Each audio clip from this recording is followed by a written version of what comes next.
우리는 살아가면서 여러 가지 문제를 만납니다. 지금 문제를 가지고 우리는 어느 누구나 자세히 삶을 들여다보면 다 문제가 있어요. 그럼에도 불구하고 우리가 이 문제를 가지고 살아가면서 믿음 잃지 않으려고 또 주님 놓치지 않으려고 애쓰는 성도들이 바로 우리 모습인 줄 믿습니다. 그리고 이미 세상 살아가면서 문제를 만난 것에 져가지고 교회 안 나오고 세상으로 돌아가고 죄악으로 빠지는 성도들도 부지기수라는 거죠. 이미 실패한 성도죠. 그런 성도는 주님이 그들을 이끌지 않으면 영영 구원의 길에서 이제 이탈하는 성도가 되는 거죠. 지금 우리가 사는 이 세대는 우리의 그 구원을 지켜내기가 굉장히 힘든 세상에 지금 우리는 살고 있어요. 그래서 우리가 어느 때보다도 우리의 어떤 구원을 잘 지키고 또 승리하는, 계시록에 나타날 때 서머나나 빌라델피아 교회 같이 이렇게 자신의 신앙을 잘 지켜서 칭찬받는, 승리하는 성도가 절실히 필요합니다. 그래서 우리가 지금 먹고 사는 문제가 중요한 게 아니라 이제 주님 오심이 가까운 이때에 우리가 정말 우리 신앙이 주님 앞에 인정받지 못하고 그런다면 우리는 헛수고하는 것이 되고 제일 세상 사람보다 더 불쌍한 사람이 된다는 거죠.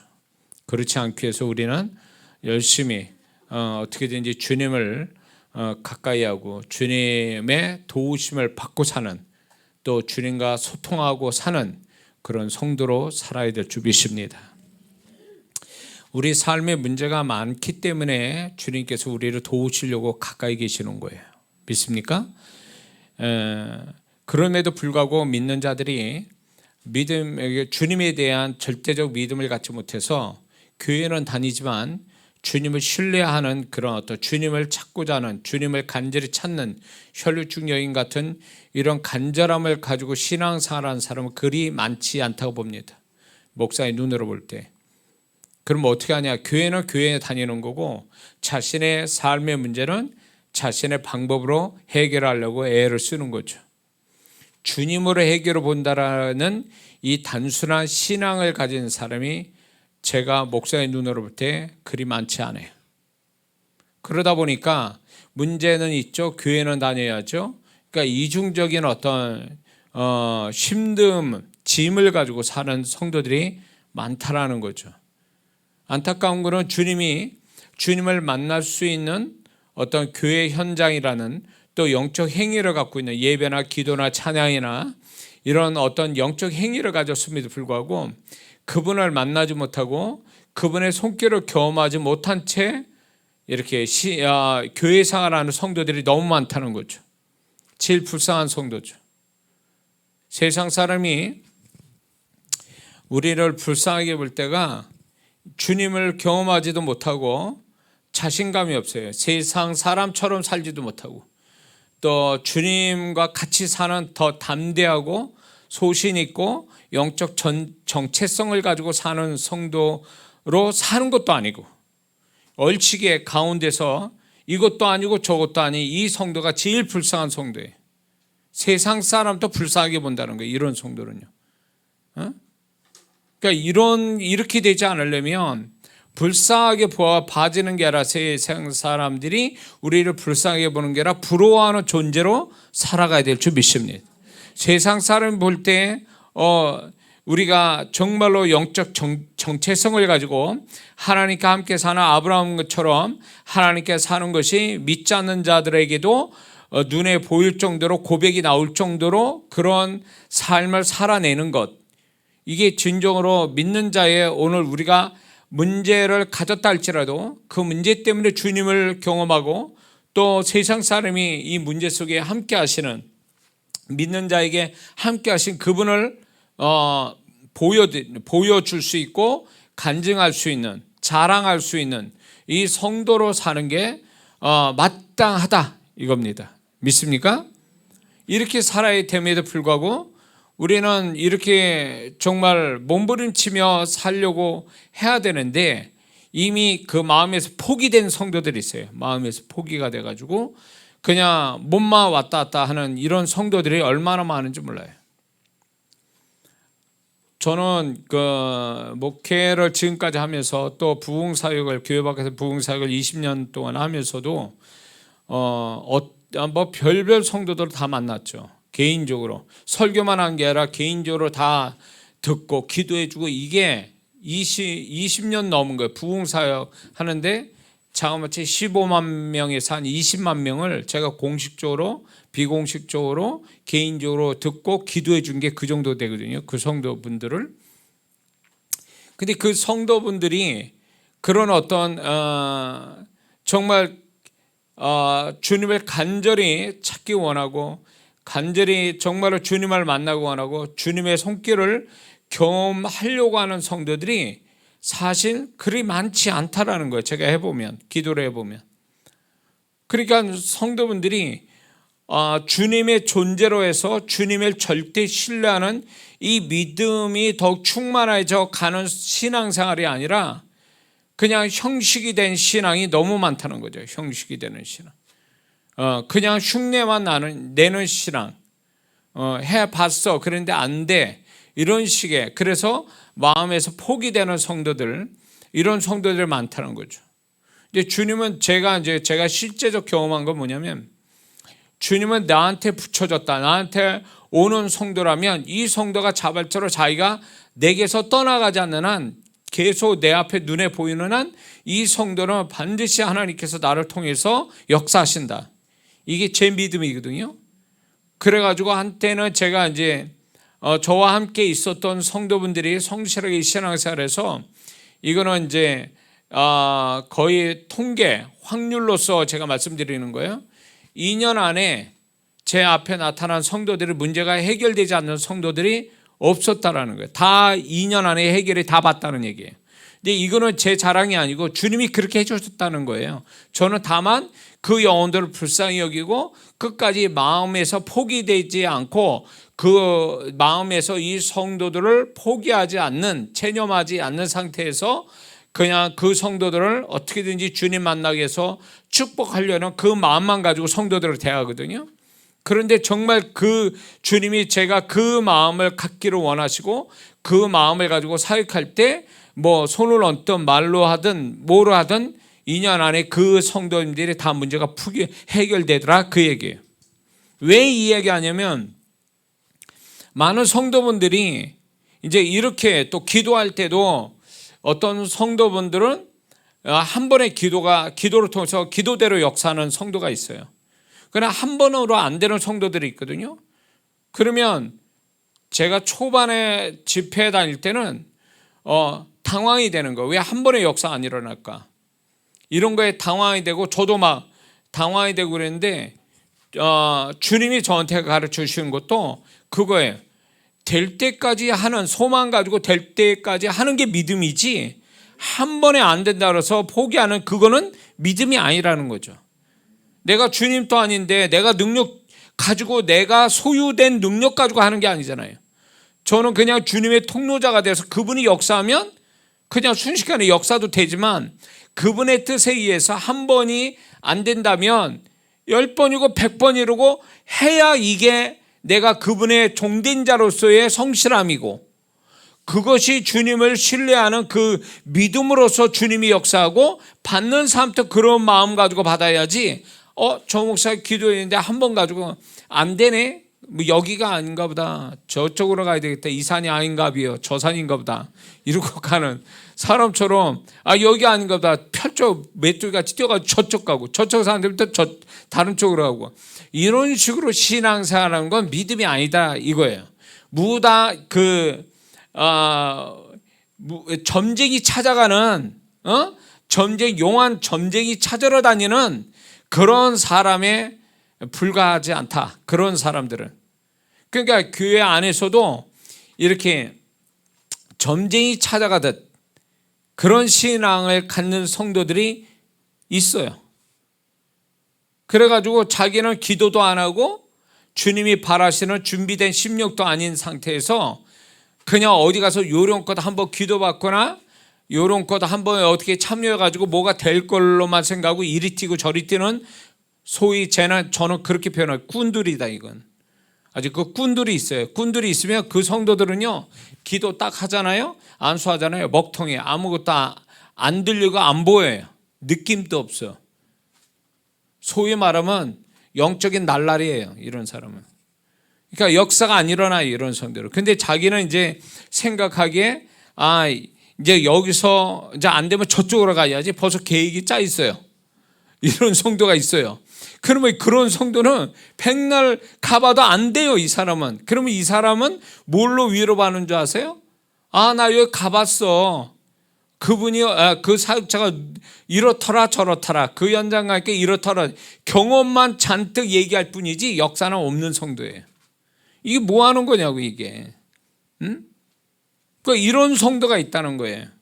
그러니까 어떤 주님을 신뢰해서 정말 그분이 뭐 그 현장이든 누구든 간에 주님이 여기서 나를 만나주시고 축복하실 거야.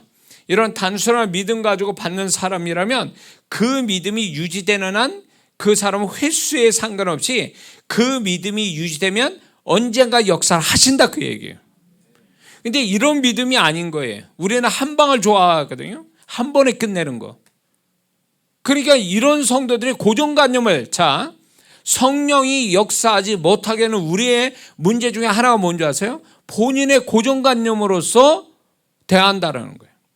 본인이 가지고 있는 고정관념이 있어요. 그게 악한 것이 아닌데도 불구하고 꼭 이렇게 해야 하나님이 역사하는 거고 이렇게 해야 나는 정말 주님이 역사하는 걸로 인정하겠다. 주님은 이렇게 나한테 역사해 주셔야만 한다. 이런 고정관념이 있어요. 이런 사람은 한 10년 이상 지나가야 정신 차려요. 내가 잘못됐구나. 그러니까 이거는 일종의 영적인 자존심이어서 교만이에요. 아니 주님이 이렇게 역사하겠다는데 왜 지 멋대로 자기가 이렇게 역사했으면 좋겠다라고 주문을 거냐 그 얘기예요. 그러니까 제가 이 사역을 이렇게 하면서 성도들을 야단칠 때 야단치는 성도가 있어요. 꾼들 같은 성도들. 그리고 이런 고정관념이 있는 성도들이 이렇게 제가 주님의 음성 듣고 기도해 주거나 뭐 어떻게 주님이 감동 주신 대로 이렇게 사역을 이렇게 하면요 머릿속에 뭐가 있는 줄 아세요? 생각이 저한테 그분의 생각이 저한테 들어오는데 뭐냐면 목사님 이쪽으로 해줬으면 좋겠는데 이러고 있어요. 아니 주님이 주권이지 지 멋대로 주님을 조종하냐고. 그래서 제가 아니 생각을 왜 그런 식으로 갔냐고. 주님이 그렇게 역사하면 감사하고 받아야지 무슨 주님께 주문을 거냐고. 왜 나한테 그런 주문을 거냐고. 내가 이런 얘기했어요. 그분은 생각으로 말한 것이 내가 못 듣는 줄 알아요. 내가 모르는 줄 알아요. 그래가지고 이분이 놀라고 얼굴 뻘개치더라고요. 그러니까 이런 성도가 가끔가다 있어요. 아니 주님이 그렇게 역사하겠다면 아멘하고 어떤 형태로든 그냥 그분이 역사하는 대로 순종하고 겸손하게 받아들여야 되잖아요. 그게 아니에요. 꼭 이래야만 된다라는 게 있어요. 이런 성도들은요. 그러니까 이건 꾼이에요. 꾼. 영적 날라리가 이런 식으로 한다고요. 그러니까 주님이 어떤 식이든 주님이 나한테 역사하면 저는 순종하겠습니다. 거기에 긍정적 반응을 보여서 순종하겠습니다. 이게 아니고 주님 꼭 이렇게 해주셔야 됩니다. 이런 거예요. 그러니까 그 사람이 그런 생각에 제가 사역하면요 벌써 서늘해져요. 서늘해지면서 이게 좀 안 되네 라고 딱 이렇게 느낌이 순간적으로 오면 그 사람이 무슨 생각하는 거를 이제 제가 받는 거예요. 그러면 이 사람이 바라는 게 다른 형태가 있어요. 그거를 해주기를 바라는데 차마 입에서 얘기를 못하는 거예요. 그러면 제가 대신 얘기하죠. 응? 그런 성도는 역사가 안 와요.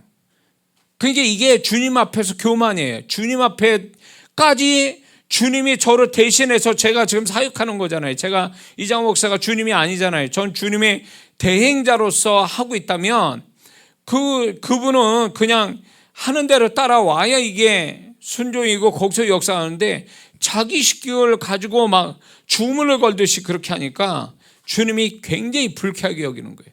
그런 사람 역사 안 해요. 자기는 뭐 여기 갔더니 이 사역자 이런 식으로 하더라. 그것만 수집하고 그것만 자랑거리 삼아 사람들 만나면요. 이런 평신도들을 봤어요. 제가 이 성령 사역하면서. 그러면 안 되거든요. 주님을 그렇게 조종하면 안 돼요. 그분이 하시겠다는 대로. 그러니까 오늘날 아주 위험한 성도가 뭐냐면 분명히 성령님이 역사하셨어요. 근데 자기 마음에 안 들어. 그리고 그분의 역사가 이렇게 해줬으면 좋겠는데 이런 식으로 하니까 기분 나쁘거나 이해를 못하거나 그거를 인정하지 못해서 결국은 그 사역자를 아니면 그렇게 역사하는 성도들을 비난하는 게 아니라 결국은 그렇게 역사한 성령님을 비난하는 거예요. 이게 성령 모독죄죠. 이 사람도 그 능력이 그 축복이 성령님을 통해서 왔다는 걸 알면서도 그렇게 비난하는 거예요. 사역자를 비난하고 그렇게 역사하는 성도를 비난하고 이런 사람은 위험한 성도예요. 이런 성도들은요. 그러니까 한국교회에 이런 성도분들 이런 사역자들이 있다는 게 참 마음 아픈 거예요. 그러면 안 되거든요. 왜 하나님이 역사 성령님이 역사한 걸 인정하면서도 왜 그걸 비난하느냐 그 얘기예요. 모르면 가만히 있어야 되는데 결국은 성령님을 모독하는 죄를 계속 범하고 있는 거죠. 이런 성도는 더 이상 성령님이 역사를 안 해요. 이런 성도는 이미 제껴놓은 성도예요. 그러니까 여러분들 조심해야 될 게 뭐냐면 귀신의 능력으로 뭔가 역사를 일으키면 그거는 그 자리에 나와야 되고 그건 비난을 받아도 마땅한 사람이고 현장이에요. 그러나 이게 하나님으로부터 와서 역사하는 거라면 어떤 형태로도 역사를 해도 그거를 긍정으로 받아들이고 그걸 아멘으로 받아들여야지 만약에 자기 스타일대로 자기가 원하는 대로 자기가 생각한 대로 안 하면 다 잘못됐다라고 함부로 말하는 성도는 위험하다는 거죠. 그 죄는 성령 모독죄예요. 큰일 납니다. 이런 성도들이 막 건방지게 막 얘기를 해요. 심지어는 방언의 은사도 안 받은 사람이 방언하는 사람 가지고 막 뭐라 하는 사람들 있죠. 비난하고 잘못됐다 막 자기는 방언할 줄도 모르고 방언을 해도 깊게 오랜 시간 방언할 줄도 모르는 그런 사람이 함부로 방언을 막 말해요. 그럼 방언 주신 성령님은 뭐가 되는 거예요? 자기가 재판장이야? 하나님 위에 있는 거냐고. 그러니까 이런 성도들이 있어요. 위험해요. 이런 성도들은. 이렇게 함부로 말했다간 그 죄가 그 사람에서 그분이 주님이 회개시켜서 보혈로 씻음 받기 전까지는 그 사람은 절대로 성령님이 역사를 하지 않아요. 성령님이 역사를 안 한다고. 그러니까 자기만 역사 안 하는 거에 대해서 이걸 이상하게 생각하고 부끄러워 여기고 회개의 거리로 삼아야 되는데 그게 당연하게 생각하는 거예요. 자기한테 역사 안 하는 게. 남들이 역사하는데 자기는 역사 안 하는 거에 대해서. 이런 게 우리가 한국교회에서 함부로 막 하나님이 하신 일들을 함부로 말해서 안 된다는 거죠. 모세가 하나님의 명을 받들어 하나님이 이끄시는 대로 모세는 이스라엘 백성을 지도하고 있었잖아요. 인도하고 있었잖아요. 근데 광야 1세대, 특히 광야 1세대가 어떻게 했습니까? 모세가 이끌어가는 것에 대해서 얼마나 비난하고 불평했어요. 이게 결국 모세를 향해서 말한 게 아니었잖아요. 그들이 말한 거는 모세에게 말했다고 그들은 그거를 변명될 줄 몰라도 하나님 뭐라냐면 저들이 나에게 원망하고 있다 이렇게 말씀했거든요. 그러니까 모세가 하는 그 일에 모세가 이끌어가고 하는 모든 것들에 대해서 그들은 모세를 원망한 게 하나님 원망하게 돼버린 거예요. 그렇게 되어서 그들의 죄가 얼마나 크다는 사실도 모른 채 40년간 그렇게 한 것의 결과는 뭐예요? 광야에서 다 죽은 거잖아요. 그게 무서워할 줄 알아야 되는데 우리는 신앙의 어떤 다양성, 귀신의 능력 받아서 하는 게 아니면 신앙은 사람이 다 성품이 다르고 다 다르듯이 그런 성령님이 각 사람마다 역사하는 게 다 다른데 그런 것들을 존중하고 인정해 줘야 되는데 자기하고 안 맞으면 자기하고 다르면 다 틀렸다라고 그래요. 다른 거를 다르다라고 봐줘야 되는 거를 틀렸다라고 해요. 자기가 기준점 돼서 자기가 맞고 나머지는 다 틀렸다라고 하는 이 사고방식이 엄청난 교만이고, 이 사람은 계속 말할수록 죄는 쌓아져가고 성령의 역사는 그 사람한테 더 이상 나타나지 않는 불행한 사람이 되는 거거든요. 그러니까 여러분들도 함부로 그런 얘기 하지 마세요. 어디를 가든 하나님이 하셨다면 그 하나님이 하신 일들에 대해서 우리가 긍정으로 봐줘야지, 그걸 자꾸 비난하게 되면 안 된다는 거죠. 근데 설령 이런 게 있어요. 이 사역자가 비인격적인 방법으로 한다면 하나님이 능력이 온 건 분명한데, 사역자 자체가, 통로자 자체가 비인격적이고 그리고 뭔가 안 좋은 어떤 방법을 쓴다면 이거 가지고 비난해야 돼요.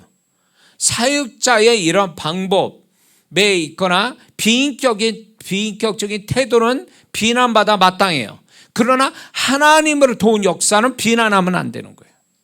이해가 되시죠? 이걸 잘 구분할 줄 알아야 돼요. 이해가 되시죠? 왜 이 얘기하냐면 성도분들이 많이 이걸 분별 못하고 함부로 막 하나님께 입술로 범죄하기 때문에 이거는 하면 안 된다라고 말씀을 드린 겁니다. 근데 제가 얘기하고 싶은 건 이런 거예요. 성도분들이 하나님이 역사한다는 현장까지 와서도 하나님을 향한 갈망, 어떤 간절함, 어떤 절박한 마음을 갖지 않고 참석한 그것으로 인해서 하나님의 역사를 충분히 경험하지 못하는 이거에 대해서 주님은 항상 안타깝게 여기신다는 거죠. 그러니까 제가 집회를 그렇게 많이 하고도 늘 석연치 않는, 끝나고 진이 빠져도록 집회를 해도 이렇게 석연치 않는 감정을 갖는 것은 그 참석한 성도들이 하나님이 이끌어서 데리고 왔는데, 하나님이 이끌어서 여기까지 앉혀놨는데, 그러면 본인이 이제 그분이 이끌어서 밥상을 차려줬으니 자기가 숟가락을 떠서 밥을 먹어서 이제 건강해지고 살이 찌고 살이 되고 피가 되게 먹어야 되는데, 거기까지 와서도 마음을 열지 않는 성도들, 그리고 사마음이 없이 마음이 쓰잘데없이 부요한 거야. 쓰잘데없이 배고픔이 없고 배부른 자세로 앉아 있는 거죠. 사람 보러 온 게 아니잖아요. 두세 사람이 내 이름으로 모인 그곳에 주님이 함께 하신다 그랬잖아요. 주님이 왜 계시겠어요? 그분이 우리가 모든 게 완벽하고 천사 같으면 왜 계시겠냐고, 왜 구경하러 오셨겠냐고. 그분은 구원자시고 치료자시고 우리의 모든 것 되어주시는 주님이시거든요. 그 모든 것 되어주시는 주님이 이 사람한테 이게 모자라고 저 사람한테 저게 모자라고 또 다른 사람한테는 뭐가 부족하고 이런 걸 그분이 아시기 때문에 그 부족하고 모자란 걸 채워주셔서 온전케 하려고 모든 것 되어주신 주님이 같이 함께 계시는 거 아니냐 말이에요.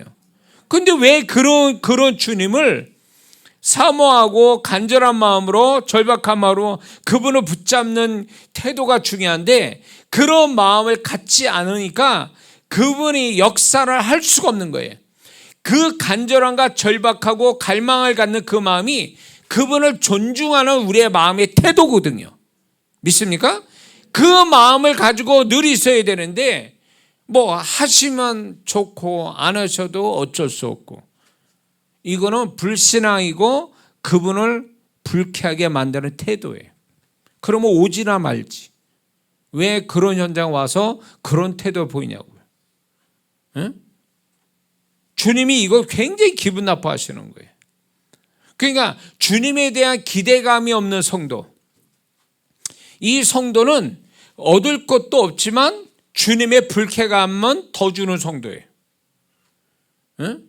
그러니까 오늘날 많은 성도분들이 예배에 실패하는 이유가 뭔지 아세요? 주님이 두세 사람 모인 곳에 함께 하신다는 이 주님이 두세 사람으로 주님의 이름을 모인 그 현장의 성도들이 왜 실패하는 성도가 되는 줄 아세요? 그거는 그분이 바라는 내적인 태도가 준비되지 않은 거예요. 꼭 뭐가 아니면 예수님 당시에 수만 명이 예수님 주변을 둘러진 치고 주님을 따라다녔지만 그들에게 역사가 있었습니까? 없었잖아요. 소수의 정말 몇 명 안 되는 자들만 주님의 손길을 경험해서 그분이 어떤 분인지, 그분이 모든 것 되어주시는 걸 그들은 경험했잖아요. 소경한테 눈 뜨는 거, 귀 먹으려니 귀가 열리는 거, 어디가 아픈 사람은 치유받는 그 부분이 치유받는, 이런 아주 정확한 그들의 모든 걸 채워주시는 주님을 경험한 자는 소수였다고요. 그러니까 주님은 모든 자를 상대하신 게 아니에요. 그분을 사모하고 그분을 알아보고 그분으로 모든 걸 끝장을 보려고 하는 그 사람에게 주님인 거지, 해주시면 고맙고 안 해주셔도 뭐 어쩔 수 없고, 이런 식의 주님은 아니라는 거죠. 응? 그래서 우리가 두세 사람 모이는, 주님의 이름으로 모인 현장에 내가 왔다면 우리가 어떻게 해야 되냐면, 그분이 왜 필요한가, 왜 주님을 기대해야 되는데, 주님을 기대하는 이유를 가지고 있어야 되거든요. 주님, 제가 이런 것 때문에 주님을 기대합니다. 제가 안 되는 이런 것들이 있기 때문에 주님을 찾습니다. 주님이 저의 모든 것 되어주시고 구원을 주신 주님이 나머지도 선물로 주실 수 있는 주님이시오니 제가 그 주님을 기대합니다. 이 태도가 중요한 거거든요.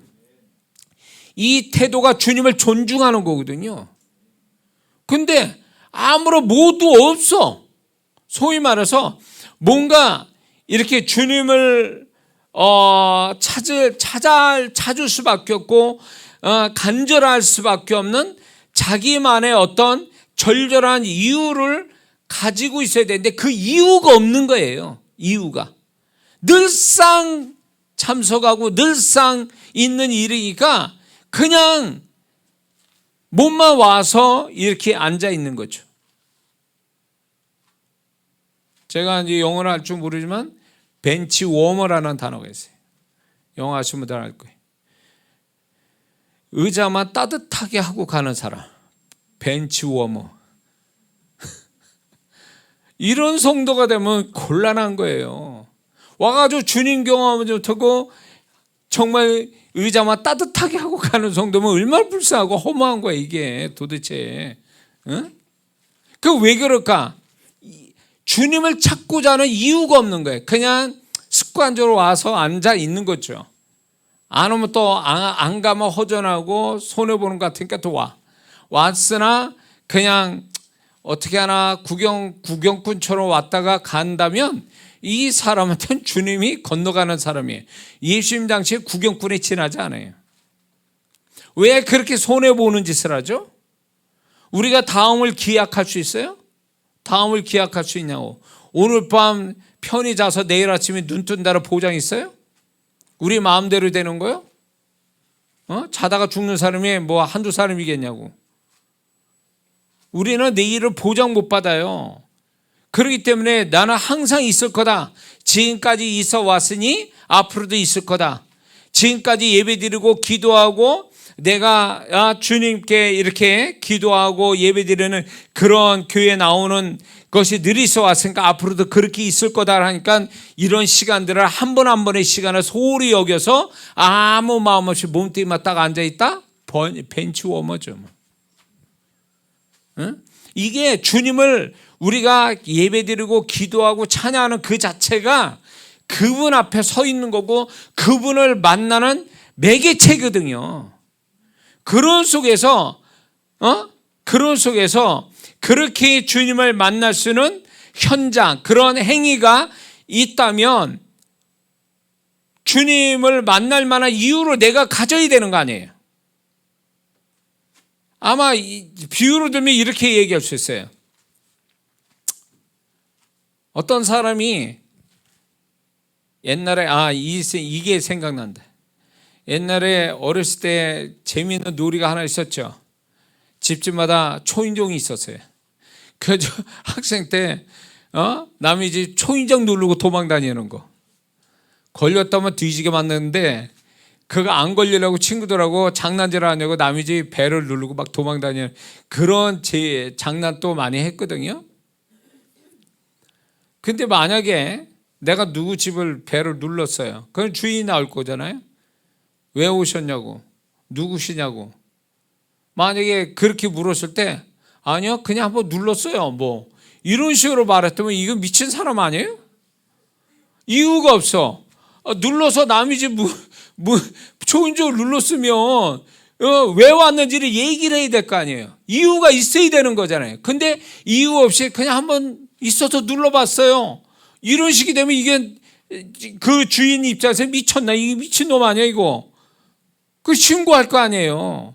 그렇잖아요. 그러니까 왜 이 얘기하냐면, 비유로 왜 얘기하냐면, 우리가 주님 만나는 현장에 왔단 말이에요. 그러면 주님 또 대기하고 계실 거 아니에요. 준비하고 계시고. 그래서 왔어. 그럼 주님이 이럴까? 너 왜 왔니? 그러면 이유가 있어야 될 거 아니에요. 주님, 제가 이것 때문에 왔어요. 아니면 정말 신앙이 좋은 사람은 주님이 그리워서 주님 만나고 싶어서 그냥 왔습니다. 이런 대답도 있을 수 있어요. 근데 이유도 없어.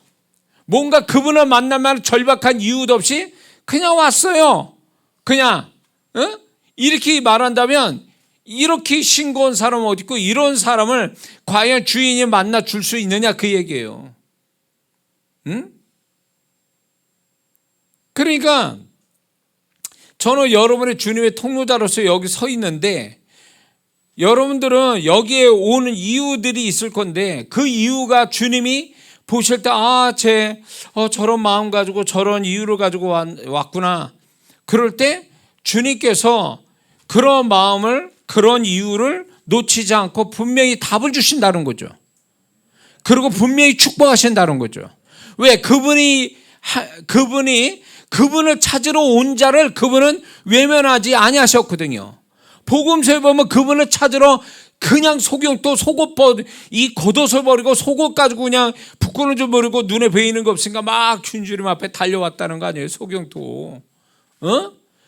주님을 만나려고 달려온 자를 주님이 거절한 적이 없잖아요.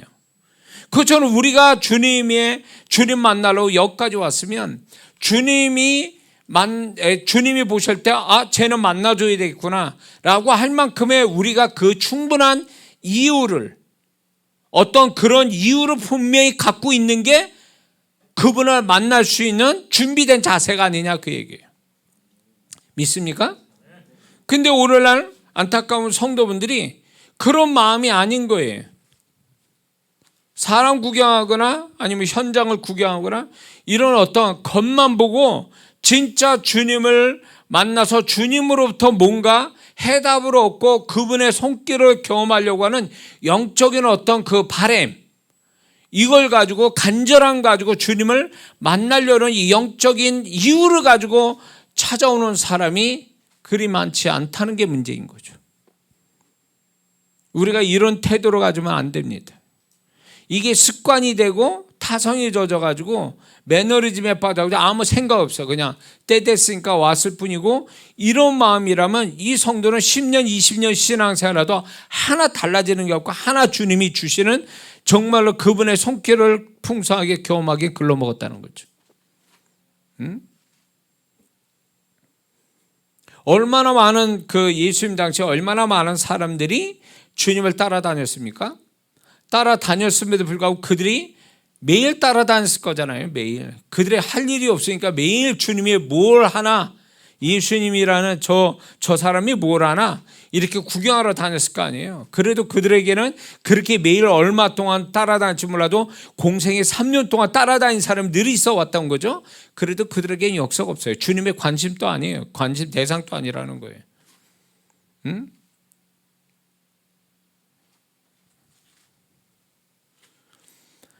자, 우리는 이제 문제가 많습니다. 우리 존재로부터 문제도 많고 신앙의 문제도 많고 삶의 문제가 많아요. 이 문제가 결국은 무엇을 가져다 줘야 되냐면, 문제 때문에 신앙 버리고 심령 버리고 타락하라고 문제를 허락하신 게 아니라는 거예요. 그 문제 때문에 우리가 더 주님께 가까이 가야 할 이유가 되고, 어떤 그 목적을 가지고 이것 가지고 주님을 간절히 만나서 주님을 경험하는 것, 그거를 하나님은 원하시는 거거든요. 근데 왜 우리는 문제를 갖고도 주님께 해결받으려고 그분 앞에 간절한 마음을 가지고 찾아오지 않느냐는 거죠. 그러니까 그분은 건강한 자는 의사가 필요 없다. 의인이라고 스스로 인정하는 자는 내가 너한테 필요 없다는 거예요. 건강한 자에게는 의사가 필요 없듯이 자기가 문제 없다라고 하는 자에게 나는 그들에게선 주님이 아니다 이렇게 말씀하거든요. 주님 앞에서 내가 문제가 없다라고 말하는 그것만큼 교만한 게 없고 자기는 주님을 찾지 않을 만큼의 나는 원함이 없다라고 하는 그 자세는 굉장히 위험하다는 거죠. 이런 자에게 주님이 나타날 수가 없다라는 거예요. 그래서 정말 복받은 성도의 심령이 뭔지 아세요? 진짜 축복은 뭐냐면 주님을 향해서 끝없는 갈망을 갖는 마음이에요. 주님을 향해서 끝없는 갈망, 갈급함, 그 사모함을 끝없이 갖는 거예요. 그래서 그분이 필요하고 내가 이런 것 때문에 주님을 반드시 찾아야 되고 그분을 만나야 되고 그분의 손길이 있어야만 나는 사는 자라고 하는 이런 절박한 마음, 이런 이유로 늘 주님을 찾아오는 사람은 주님이 그거를 굉장히 기뻐하신다는 거죠. 그걸 기뻐하신다는 거예요. 근데 저는 좀 달라요. 너무 문제들 가지고 오시니까 아주 제가 겁나는 거예요. 제가 너무 힘들어요. 제가 그동안 20년 동안 수많은 사람들 이야기를 듣고 기도해주고 이렇게 하다 보니까 목사님 제가 좀 하려고 했는데 이러면 겁부터 나. 무슨 얘기하려고 그러는가 봐. 근데 여기 한국의 성도분들은 내용이 센 내용들이 그렇게 많지는 않은데 해외 집회 가면 그 내용이 어마어마해요. 하여튼 이거는 주님 와서 직접 와서 역사를 해 주셔야지 난 도대체 나는 자신이 없는 내용들을 얘기를 해요 저한테. 그러면 나보고 어떻게 하라는 거예요 도대체. 그래서 제가 집회 끝날 때까지는 그 특히 해외 집회에서는요 집회 끝날 때까지는 절대로 성도를 안 만나요. 성도들 얘기도 듣지도 않아요. 왜냐하면 듣는 순간에 제가 숨이 막히는 것 같아요. 내가 불안하고 내가 아무것도 내가 어떻게 할 수 없는 사람인데 그분들은 그런 문제를 가지고 와서 내가 다 해결해 줄 것처럼 얘기할 때마다 내가 짓눌려 그냥 거기에 마음이 짓눌려 가지고 집회가 안 되는 경우도 있어요. 그래서 그때로부터 저를 식사 대접하신다고 그랬는데 대접 안 받아요. 왜냐하면 받으면서 얘기를 하실 거니까 그분들은 문제를. 그러면 먹다가 얹혀. 실제로 얹힌 적이 많아요. 듣다가 얹히고 또 식사하다가 사역해 줘야 되고 이런 경우가 생겨가지고 이제 겁이 나는 거예요. 식사 대접한다며. 그래서 집회에 제가 식사 이렇게 제가 대접 안 받는 이유가 여기 있어요. 근데 그분들이 그런 어떤 어마어마한 문제를 가지고 주님을 찾아오고 그분으로부터 끝장을 보려고 하는 그 성도가 사실은 그 심령 자체가 복이 있는 거예요. 비록 문제는 있다 할지라도 주님을 향해서 끝없이 그냥 단순하게 주님께 달려가는 주님으로 끝장을 주님으로 해결 보려고 하는 이 태도, 그 마음이 실제로 이미 응답을 받는 시작점이 되는 거예요. 그 심령 자체가. 제가 여지껏 20년간 수많은 성도들을 상대하는 끝에서 제가 공통점이 바로 이거예요. 문제를 심각하게 가진 사람이라도 두 가지로 제가 보거든요. 첫째는 기도 얼마나 했습니까? 두 번째, 심령이 어떠한가를 보는 거예요. 만약에 그 심령이 이 혈루증의 성경에 나타난 복음서에 나타난 그 사람의 심령이면 제가 끝없이 그 성도는요 소망을 제가 이렇게 소망을 드리면서 끝까지 있어보라고 주님이 역사하십니다. 이게 단호하게 얘기하거든요. 왜냐하면 그 심령 자체가 이미 준비되어 있는 거예요. 주님이 역사할 심령을 이미 갖고 있는 거예요.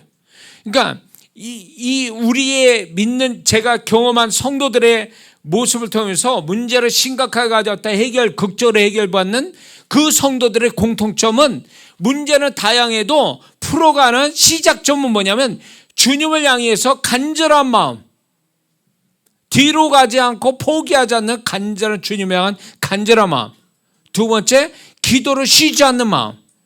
이거는 끝난 거예요. 이미 결과가 나온 거예요. 그거는. 그래서 제가 자신 있게 얘기하는 거예요. 자신 있게. 주님이 도우실 겁니다. 끝까지 가세요. 그래서 이제 제가 그분들을 끝까지 데리고 주님이 역사하는 현장까지 끌고 가는, 제가 그 역할을 하거든요. 틀리지 않아요. 그러니까 주님은 우리에게 요구하시는 게 뭐냐면 문제가 많냐 적으냐, 문제가 어느 정도 심각하냐, 그게 중요한 게 아니에요. 우리는 그게 중요하지만 주님은 그게 중요하다고 생각지 않는 거예요.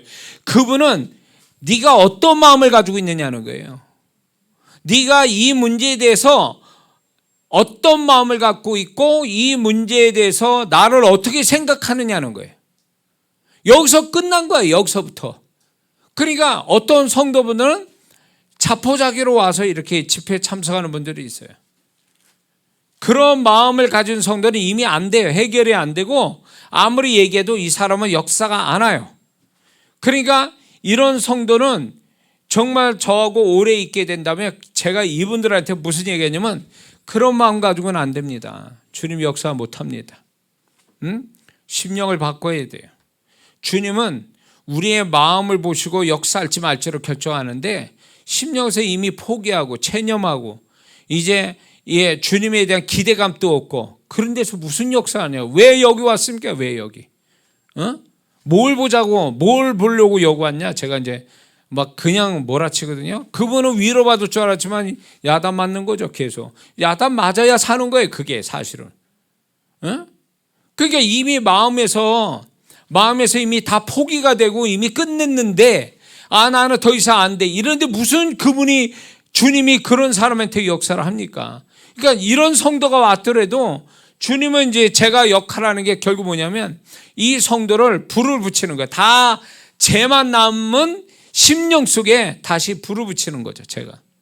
그래서 불이 붙으면 이 사람은 사는 거고 계속 제가 말씀 주고 기도하고 뭐 격려하고 상담해 주고 그랬는데도 불이 안 붙는다 심령에. 그럼 끝난 거예요. 더 이상 안 보고 싶어요. 이런 성도를. 근데 본인이 알아야 되거든요. 이런. 그러니까 이제 다 죽어가려면 그렇잖아요. 사람이 사고가 나서 막 이렇게 저기 하는 사람한테 죽어가는 사람한테 자극을 주잖아요. 막 뺨을 때리고 막 난리를 치는 이유가 왜? 자극을 줘서 살게 하려고 하는 거잖아요. 그러니까 제가 어떤 때는 어떤 성도들은 응급 처치를 해야 될 성도들이 있어요.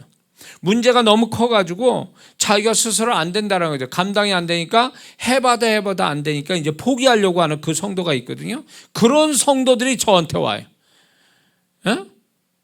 진짜 속 편한 성도들은 별로 못 봤어. 제 집회 올 때. 여유롭게 오는 성도 별로 없어요. 왜냐면 다 진짜 문제를 가지고 오는데 그래서 제가 어느 정도 심령이 되고 성령이 역사할 때까지 얘기하지 말라는 거예요. 나한테 얘기하면 나도 이제 내가 막 시험 들고 막 내가 지금 감당을 못할 지경이니까 얘기하지 말라는 거죠. 근데 정말 주님이 역사할 심령인자 아닌지를 그거를 이제 저는 그거부터 뜯어보는 거죠. 그걸로 영분별하는 거예요. 그래 이 성도는 되겠다. 그러면 격려를 하죠. 빈말하지 않거든요.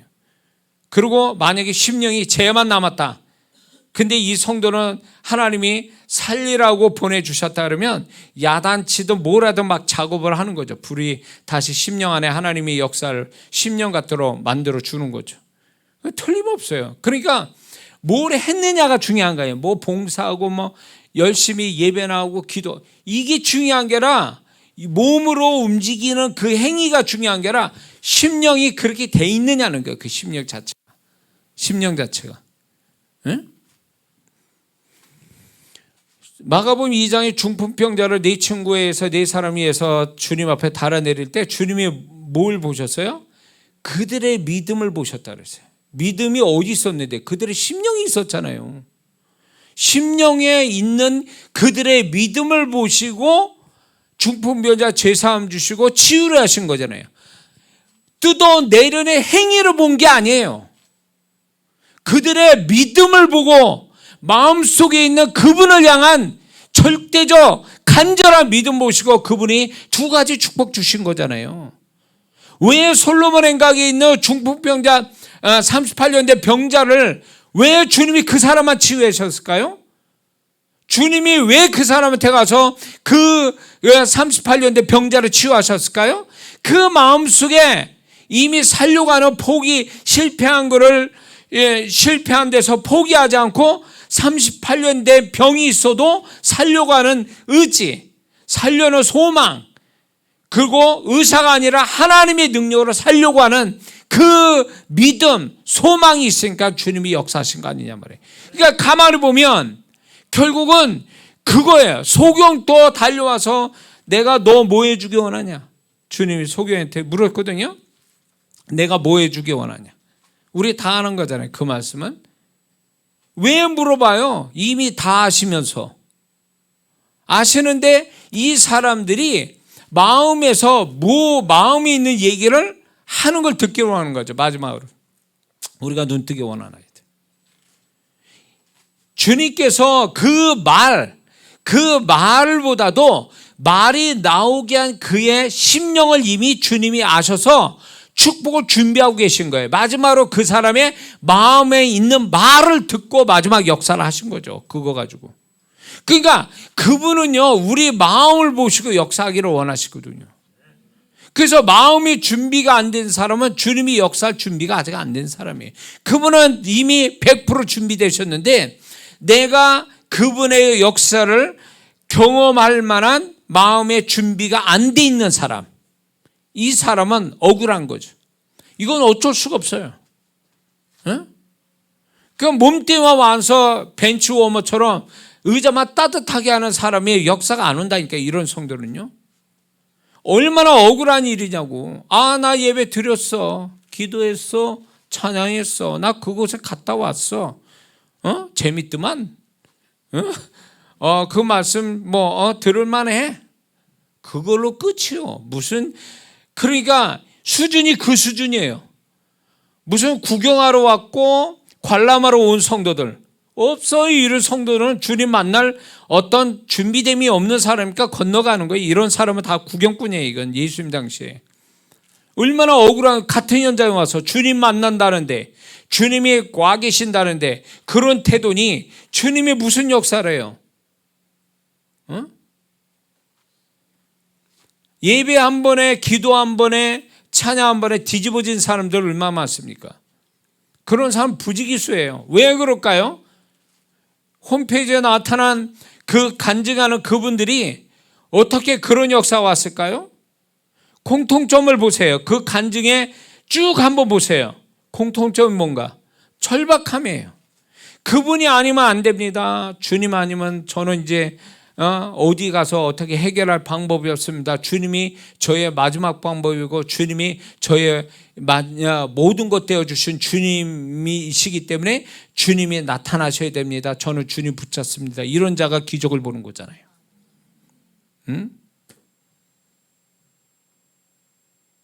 그래서 여기 현장에 참석하는 분들이 그런 기적을 경험을 해서 간증한 분들이 많아야 정상 아닙니까?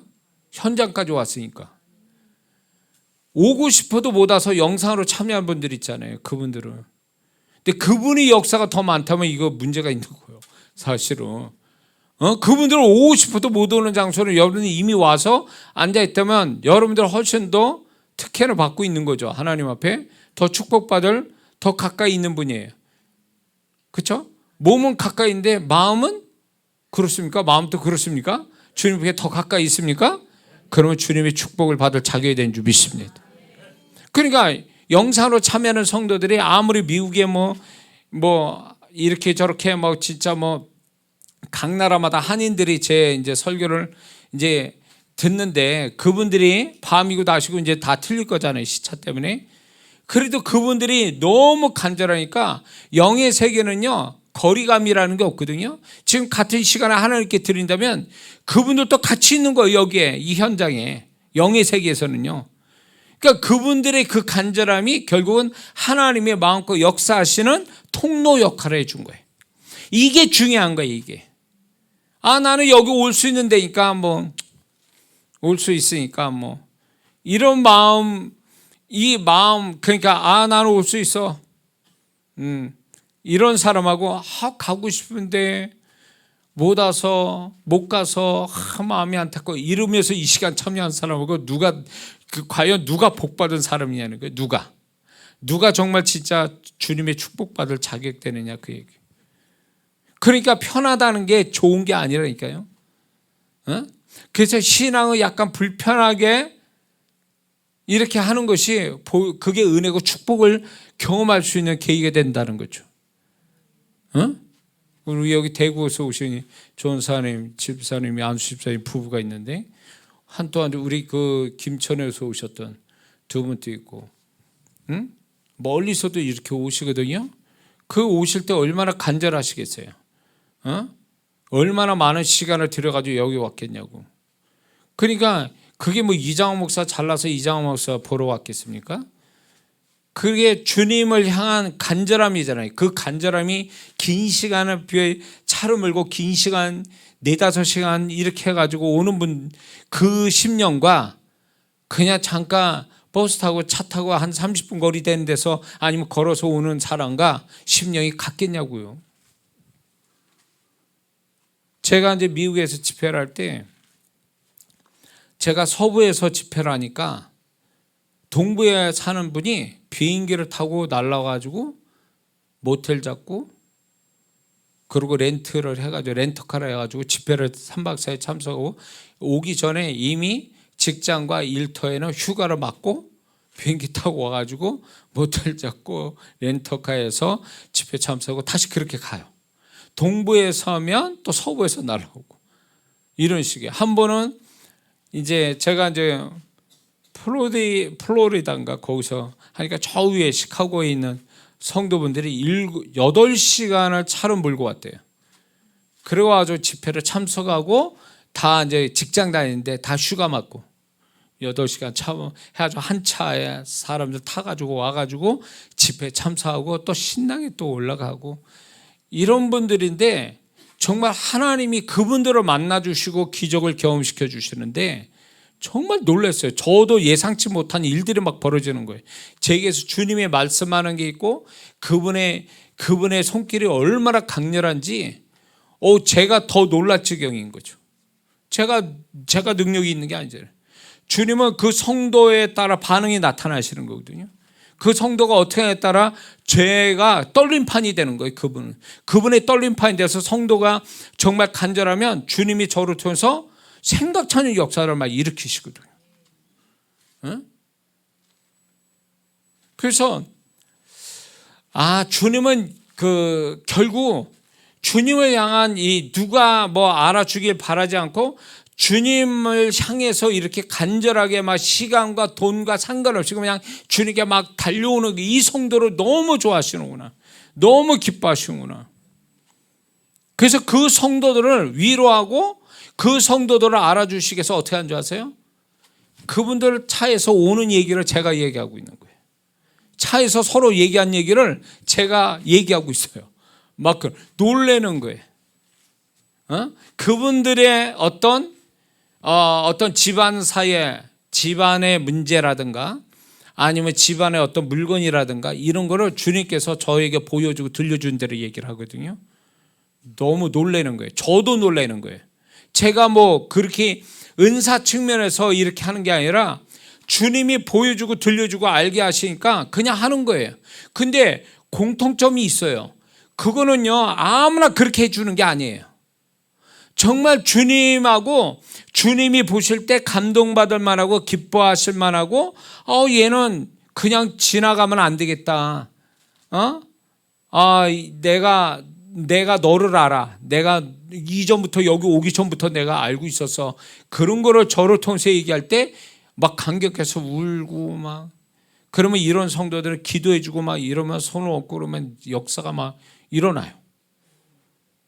그러니까 주님이 저런 그 수도 없이 많은 집회를 하고 수많은 영혼들을 상대하면서 공통점이 뭐냐? 자, 주님이 찾으시는 마음이 있구나. 주님이 찾으시는 그 마음만 가지면 어떤 문제를 가져도 그분은 다 해결해 주시는 분이구나. 응? 그러니 우리가 문제가 커서 해결이 안 되는 게 아니에요. 문제가 커서 해결이 안 되는 게 아니라 그분이 문제를 속히 아주 어떻게 보면 우습게 38년 된 환자도 우습게 한 번에 고침받은 거잖아요. 성경에 복음서에 나온 기적을 경험한 사람은 어떻게 보면 놀라운 기적이지만 한편으로 보면 너무 허무해. 그 귀신 왔다는 소경으로 살고 귀신 왔다는 병자로 살고 귀신 왔다는 중풍병을 앓았는데 한순간에 이루어진 거잖아요. 그러니까 주님이 이런 식으로 역사하신다는 거예요. 네가 아무리 큰 문제를 가졌어도 큰 문제를 가졌어도 구원만큼 큰 문제겠냐? 큰 문제를 가졌어도 네가 태도만 내가 원하는 태도만 가지면 너 그거 아무것도 아니야. 그거거든요. 복음서 그걸 우리에게 얘기하시는 거예요. 그러니까 제가 여러분들에게 이 설교를 오늘 이 강대를 설교하기 위해서 항상 한 3시간은 기도하거든요. 3시간은 기도하고 왜냐면 제가 주님의 통로자가 되기 위해서 그렇고 주님을 어떻게든지 저를 통해서 주님이 역사하고 저도 축복을 받기 위해서 항상 모든 게 마지막이다라는 생각 가지고 하기 때문에 그런 거거든요. 그러니까 주님이 또 역사하시는 것 같아요. 예? 코로나 때 제가 이제 병원에서 19일 동안 있었잖아요. 죽다 살아났잖아요. 그때 주님이 또 살려주시는구나. 미국에서 공중에 떠서 비행기 하나 죽을 뻔하더니 또 두 번째 코로나로 죽을 뻔했군 하는 가운데서 보면은 주님이 다시 한번 내가 정말 주님의 이 살게 하신 은혜가 얼마나 크고 내가 어떻게 해야 되는지 다시 주님께서 그걸 통해서 깨닫게 하셔서 정말 주님 앞에 내가 성실로서 인정받아야 되겠다. 그래서 한 번 한 번에 최선을 다해야 되겠다. 이런 생각 가지고 하거든요. 그래서 주님이 저의 그런 마음에 주님이 저를 또 통로자로 쓰신다라는 생각 들어요. 습관이 아니라 늘 그래 왔으니 아니라 주님께서 나의 마음을 보시고 통로 삼아 주시고 또 그렇게 사모하는 자들을 만나 주셔서 기적을 보는 것. 이게 주님의 어떤 과정이에요. 주님의 어떤 역사하는 과정. 그래서 여러분들이 주님이 역사하지 못하게 하는 어떤 태도, 특히 마음의 태도가 불량인 것이라면 우리가 그 마음을 버리는 게 중요하다는 거죠. 그 마음을 버리지 않는 상태에서 습관적으로, 형식적으로, 아니면 타성에 젖어서 하면 이미 끝난 거예요. 그거는 이미 주님에서 이미 불합격에 넘어간다고. 그런 성도는요. 그러니까 우리 스스로가 간절한 이유를 가지고 주님을 만나려고 해야 돼요. 간절한 이유. 그런 마음 가지고 나와야지. 그게 아니라 그냥 나는 문제가 있지만 그냥 도와주시면 고맙고 안 도와주셔도 어쩔 수 없고 이런 식의 태도 가지고는 안 된다 그 얘기죠. 이해가 되시죠? 자, 그래서 저는 이 마지막 세대 때는 마지막 때에는 귀신들이 거짓 선지자를 이렇게 세워가지고 능력을 막 행사하는 어느 때보다 더 영적인 세상이 됐거든요. 종교 전쟁이 일어나고 또 우리나라 같은 데는 사주팔자 보는 이 귀신의 점 보고 무당 엄청 많아졌거든요. 그거를 방송 매스컴에서 그런 것들을 아주 공식적으로 알려주잖아요. 광고해 주잖아요. 그래서 저는 이런 생각 들어요. 사단이 뭡니까? 쓰는 도구 중에 가장 좋은 도구가 뭔지 아세요? 문화예요.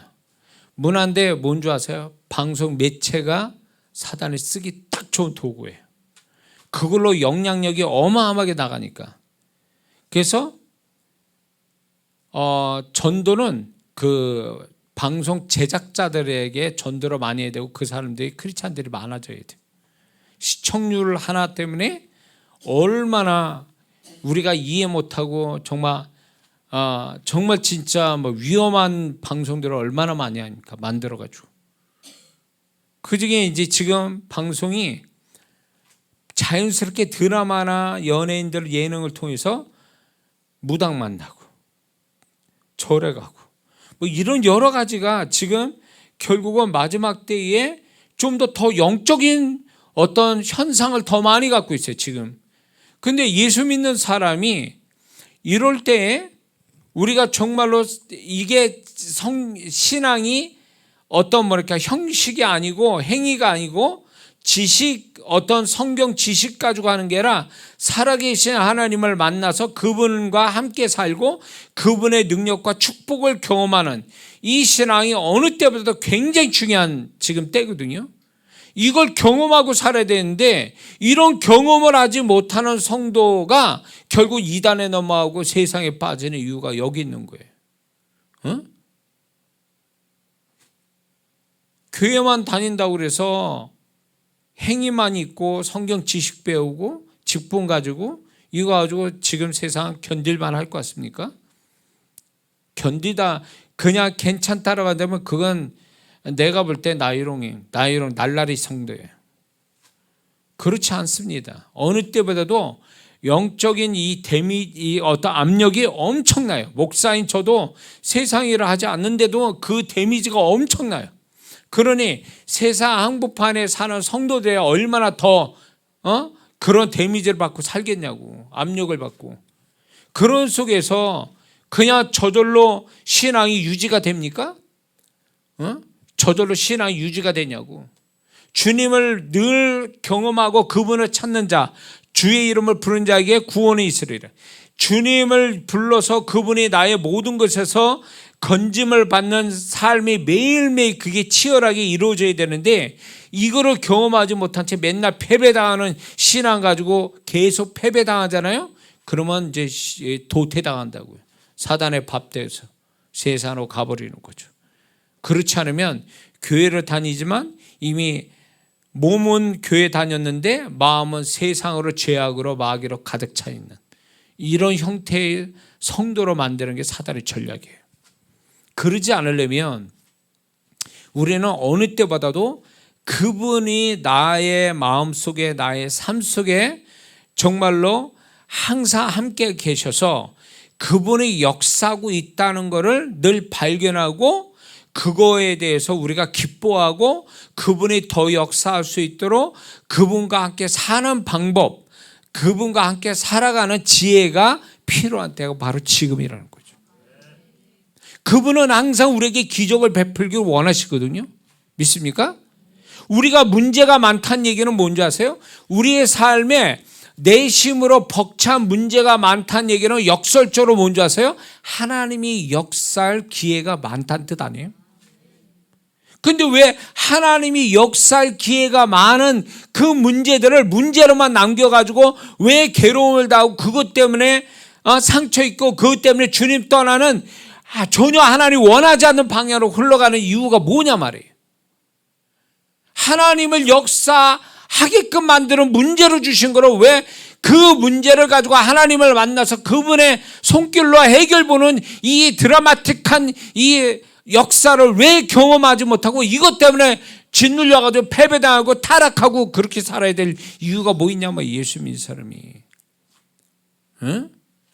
이거하고 끊임없이 문제와 싸워서 이겨서 하나님께 영광하고 하나님이 개입하셔서 하나님 역사에서 하나님 영광 받게 하고 나는 그 이긴 걸로 인해서 또 하나 담대히 세상을 살아가고 더 큰 믿음을 갖고 살아가는 자가 돼야 되는데 왜 문제 앞에 그냥 무너져가지고 진짜 기존에 있던 신앙, 기존에 있던 마음의 수준도 다 바닥을 치고, 그때는 성령의 타치를 받은 자가 귀신의 타치를 받고, 주님의 마음으로 사는 자들이 육신의 타락한 본성에 의해서 살아가고, 그렇게 되면 그게 뭘 얘기하는 거예요, 그게? 주님의 뜻이냐고, 그게. 왜 자기가 문제를 자기 스스로 끌어안고 이게 뭐가 같냐면, 숯불 같은 거예요. 지금 숯불을 끌어안고 가슴에 안고 있다면 어떻게 되나요? 되는 거잖아요. 뒤잖아요. 왜 끌어안고 있어서 스스로 그거에 상처를 받고 거기에 손해를 보고 살려고 그러냐 말이에요. 주님이 언제 그랬어요? 수고하고 무거운 짐지자라 다 내게로 와라. 내가 너를 편히 쉬게. 그분이 짐을 대신 져줘서 나를 편하게 하신다는데 왜 우리는 그런 삶을 안 사는 거냐? 그 얘기예요. 응? 그렇게 그런 삶을 살지 않고 내가 다 끌어안고 사는 거예요. 거기다 교회 생활은 따로 또 하고 이 중에 고통을 받고 사는 거예요. 그게 주님의 뜻이냐고. 그분은 어디서 역사하는 거예요? 그 사람한테. 역사하는 게 없는 게 그 사람은 주님의 역사하심이 없이 혼자서 그냥 종교적인 생활을 하는 거예요. 그냥 짐은 짐대로, 세상 짐은 짐대로 그렇게 끌어안고, 응? 주님과 끝장을 봐야 되고 주님이 결국은 주님이 이겨주셔서 이 문제를 해결해 주시는 그분을 자랑하게 하려고 문제로 허락하신 하나님의 목적을 잃어버렸어요. 문제의 목적이 있단 말이에요. 문제의 의미가 있단 말이에요. 문제의 양상을 보지 말고 문제의 의미를 발견해야 된다는 거예요. 문제의 어떤 목적이 뭐냐는 거예요. 하나님이 내게 허락하신 문제의 목적이 뭐냐, 이걸 먼저 해석을 하고 그 문제를 대하는 태도가 있어야지 문제에 대한 양상만, 그런 어떤 현상에만 매달리다 보니까, 그러니까 그 사람이 문제에 휘둘리는 거예요. 문제에 짓눌리고 문제에 끌려다니고 그래가지고 신앙 잃어버리고 그동안 있었던 모든 신앙, 기도, 예배, 찬양, 봉사 다 잊어버린 거죠. 존재값도 뚝뚝 떨어지고. 그게 주님의 뜻이냐고요. 그거를 굉장히 안타까워해야 돼요. 억울하게 생각해야 돼. 내가 어떻게 지켜온 신앙인데 내가 이런 문제 앞에서 내가 무너져 내려가지고 이제는 주님이 기뻐하는 존재라 슬퍼하는 존재, 슬퍼하다 못해 나중에 진노하는 대상이 돼버리는 이런 거에 대해서 얼마나 이걸 억울하게 여겨 두려워해야 되는데, 우리는 그런 문제를 주님 앞에서 주님으로 끝장을 보려고 하는 이 태도를 안 갖는 게 문제라는 거예요. 진짜 문제는 이거예요. 문제가 아니라 문제를 주님 앞에 끝장을 보지 않는 그 성도의 불신앙적인 태도가 더 문제인 거지. 그래서 주님은 안타까워하시는 거예요. 응? 주님은 안타까워하시는 거예요. 그러니까 주님 앞에, 주님 제가 이런 문제가 있다고, 주님이 허락하신 일, 주님이 시작하신 일, 주님이 이루셔서 영광 받으시옵소서. 나는 이거는 주님을 믿는 그 믿음으로 끝까지 가겠습니다. 그러니 주님이 시작하신 일 주님이 이루셔서 영광 받으세요. 딱 이렇게 하면서 그분을 신뢰하면서 그 주님을 그분께 맡기면서 나는 그 안에서 편히 쉬는 그런 믿음의 사람이 돼야 된다는 거죠. 믿습니까? 그래서 저는 이런 게 있습니다. 제 삶에서 주님을 의지해서 내가 이렇게 내 힘으로 어떻게 이렇게 주님과 이렇게 해서 풀어가는 문제도 있어요. 그런데 이런 문제가 있어요. 내가 아무리 해도 안 되는 문제들이 있어요. 아무리 기를 쓰고 애를 쓰고 아무리 가진 방법을 다 써도 안 되는 문제들이 있거든요. 그 문제는 어떻게 하냐? 그냥 놔둬버려요. 그리고 주님이 이제 저는 이거는 제가 할 수 없는 일을 주신 것은 100% 이거는 주님이 하시려고 작정하신 일이니 저는 구경만 하겠습니다. 그러면 여지 없어요. 기도하고 그분을 바라고 주님은 나의 구원자이시오니 주님이 일하셔서 영광 받으시라고 시편 같은 찬양만 하고 그분을 높이는 어떤 모습만 가지면 그분이 알아서 다 하시더라고요. 이거는 제 삶에서 배워진 거예요. 안 되는 부분은 그냥 손 띄고 있어라. 그냥 홍해 앞에서 이스라엘 백성이 한 게 뭐가 있어요. 그러니까 모세가 말해, 너는 가만히 서서 여호와의 구원을 보라. 그러니까 하나님 물을 가르치잖아요. 그분이 주권적으로 역사하셨잖아요. 그래서 그들은 아무런 수고 없이 그 홍해를 건너잖아요. 이게요, 구약의 이 사건이라면 신약의 뭐가 이거와 유사한 사건이면 구원의 역사예요. 구원을 보세요. 내가 뭐 한 게 있어요? 그분이 하신 일을, 그분이 십자가에서 하신 일을 나는 믿음으로 받아들여서 예수님을 영접했더니 엄청난 구원이라는 축복을 받잖아요. 이 구원의 원리가 우리의 삶의 원리 속에 들어와 있다는 거예요. 다시 말해서 우리가 주님과 합작해서 해결할 문제도 있지만 주님과 합작할 수 없는, 내가 어떻게 할 수 없는 100% 내가 어떻게 할 수 없는 그거, 구원과 같이 내가 어떻게 할 수 없는 것들에 대해서는 그분을 찬양하고 그냥 기다리고 구경하면 되는 거라는 거예요. 그게 또 하나의 믿음이에요. 그게 믿음의 한 형태라고, 그게. 근데 우리는 이런 믿음을 가지고 그분의 일하심을 보는 그런 여유로운 마음을 갖지 못하고 절망하고 낙심하고 내가 다 풀어야 되는 것처럼, 내가 해결할 것처럼 안 되니까 막 절망하고 뭐 중내 사내 이런 얘기예요. 그리고 그것 때문에 교회도 안 나와. 그리고 더 타락해. 이게 주님 뜻이 아니란 말이에요, 이거는. 안 되면 주님 안에서 안식하면서 주님이 어떻게 해 주실 걸 바라보면서 기다려보면 반드시 답이 나오는 거를, 그런 신앙을 가져본 적이 있어야지. 맨날 종종거림에 막 부들부들 떨면서 막 사는 거는 알아도 정말 주님이 이 모든 걸 시작하셨으니 끝을 내신다는 그분의 안에서 안식하며 그분을 바라보며 소마하며 찬양하는, 그분이 어떤 분인가를 찬양하는, 그렇게 하고 있는 동안에 그분이 작업을 하시는, 이걸 왜 우리는 경험 못하죠? 경험 못한 이유는 왜 그런 줄 아세요? 내가 다 하려고 하니까. 내가 다 하려고 하거나 아니면 이미 그 믿음을 포기하고 패배의식 속에 살고 있거나, 두 중에 하나가 있기 때문에 그분의 일하심을 못 보는 거예요. 그분을 일하시게 만들어 드려야 되는데, 그분을 쉬지 못하게 만들어 드려야 되는데 우리는 그렇게 하질 않아요. 그분이 손 띄고 아무것도 못하시게 만들어놓는 재주가 있어요, 성도가. 그런 재주가 있어. 주님이 일하시게 만들어놓고 그래, 그렇게 할 재주는 있어야 되는데 그게 아니라 주님이 일하시지 못하게 할 재주가 있더라니까. 뭐냐면 자기가 혼자 다 하고 있어. 특히 자녀의 문제에 있어서.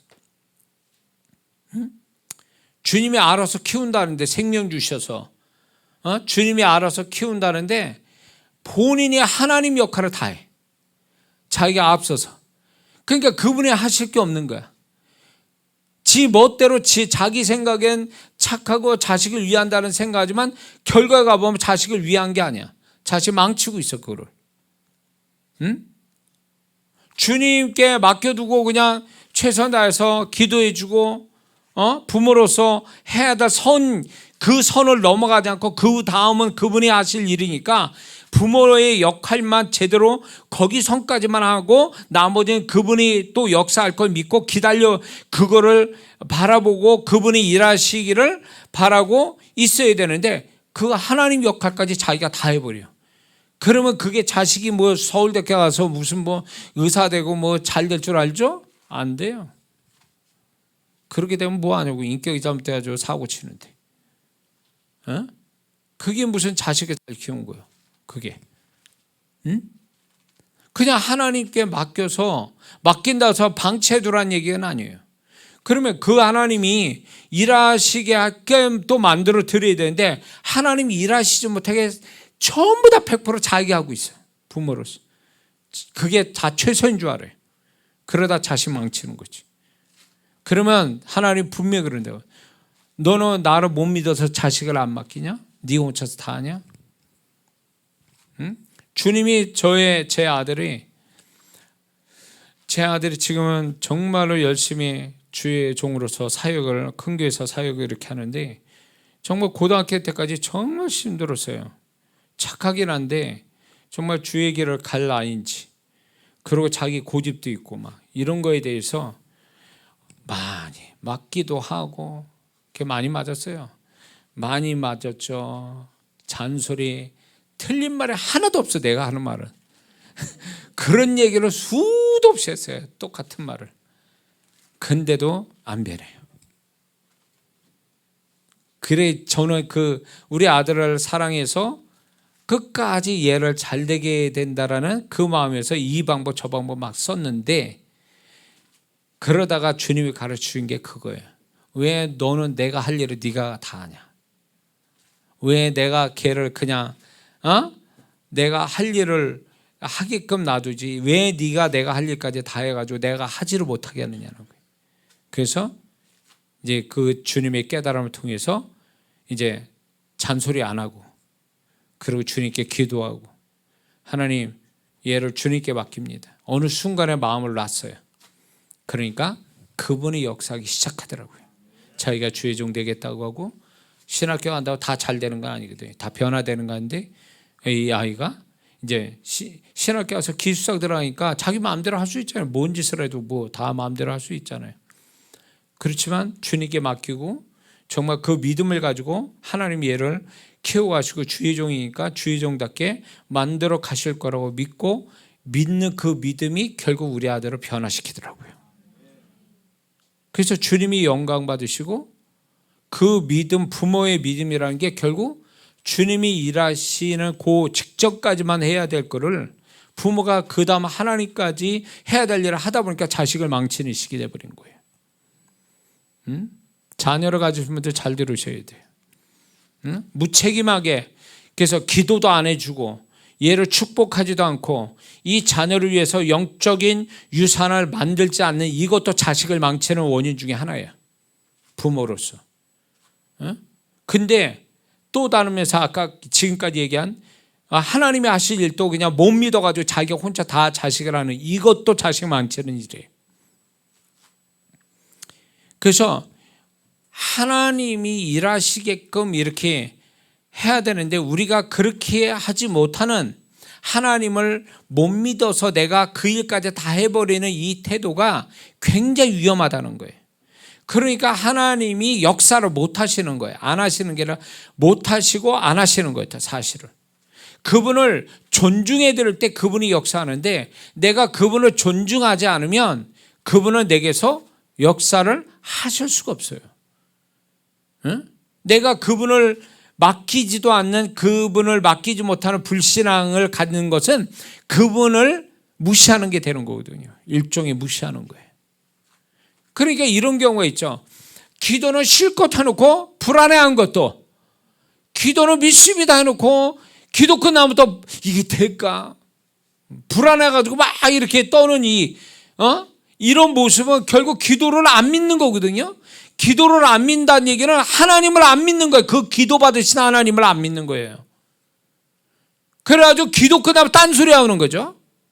기도 끝나면 기도 내용과 다른 행동을 해. 반대의 행동. 이거는 기도를 잘못한 거예요. 이 기도를 잘못했다는 얘기는 기도를 받으시는 하나님을 신뢰하지 못한 태도라는 거죠.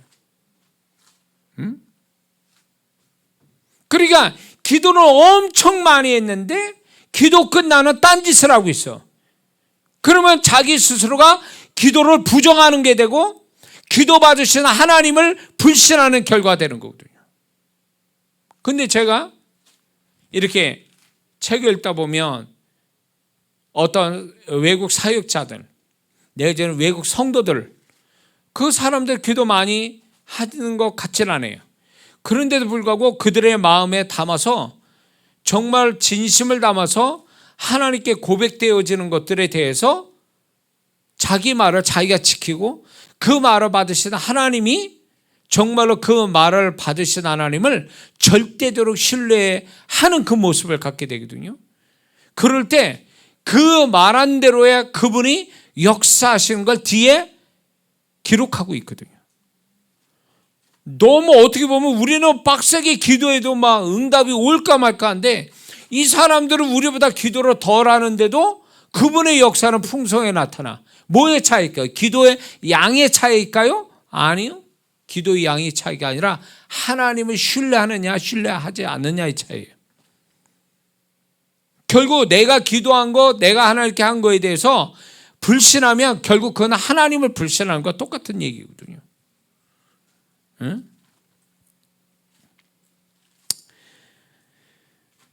그래서 우리가 하나님이 마음껏 역사할 수 있는 우리의 태도가 분명히 필요합니다.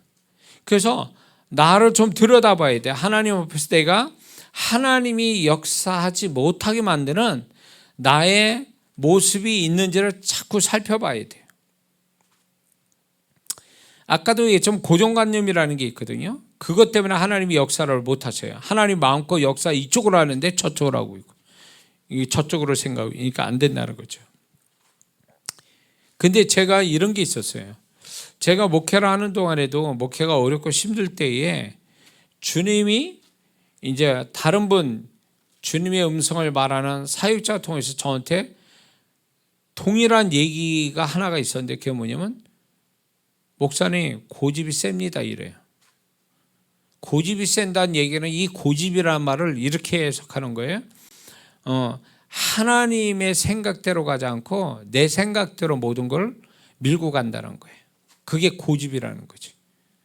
그래서 나 고집 안 핍니다. 나 고집 없어요. 아니래. 예, 주님은 말씀하면 안 돼요. 목사님 고집이 세다고. 그 고집을 제가 고집이 있구나. 제가 그분들의 각각 다른 분들이 동일한 주님의 음성을 저한테 얘기했다. 내가 고집이 있구나. 내 고집에 대한 해석을 하게 된 거예요.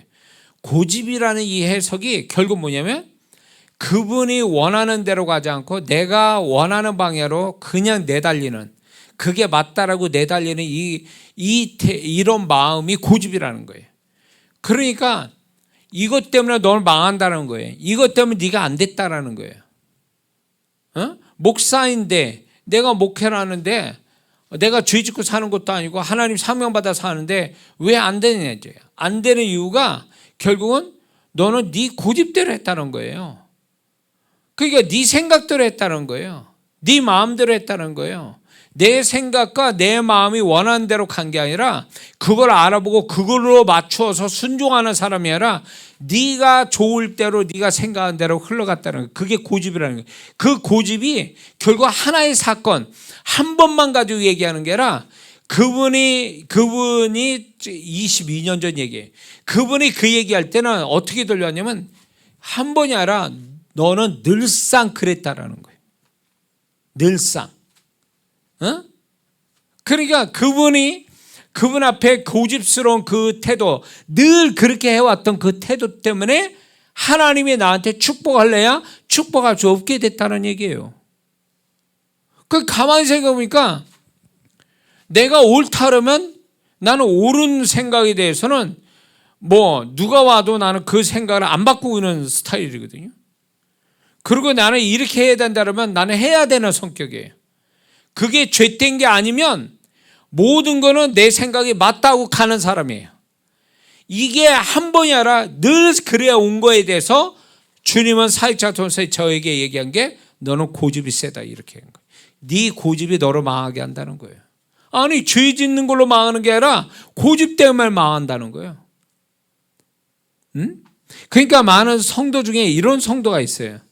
어떤 성도냐면 자기 생각에 맞따라서 주님께 물어보지 않고 주님의 생각도 묻고 그분의 뜻에 순종하는 데다 최선을 두는 게 아니라 자기 생각에 맞으니까 그거대로 간다는 거예요.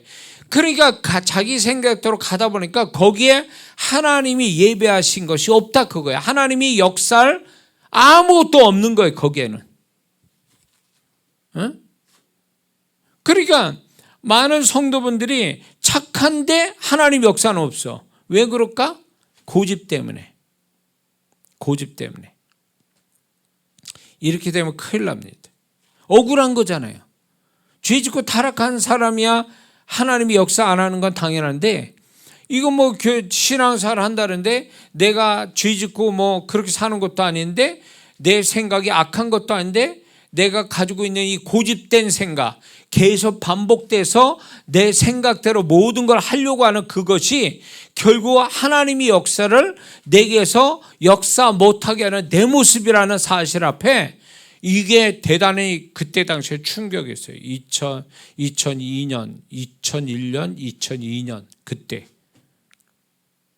거기서 깨졌죠. 제가 나는 나름대로 의롭다 생각하고 나는 거룩한 사명을 가지고 사는 자니까 하나님이 나를 지지하셔야 맞다라고 생각했거든요. 근데 그게 안 통하는 거예요.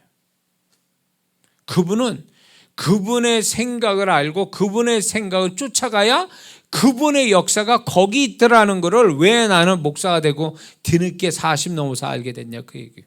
그러니 목사인 제가 그렇게 하면 다른 일반 성도들은 어떻게 보면 제가 무시해서가 아니라 이런 걸 알고 살겠냐고. 이런 걸 모른다고요. 목사도 40 넘어서 한 사람이 성도분들이 이거를 알기가 쉽지 않다라는 거죠.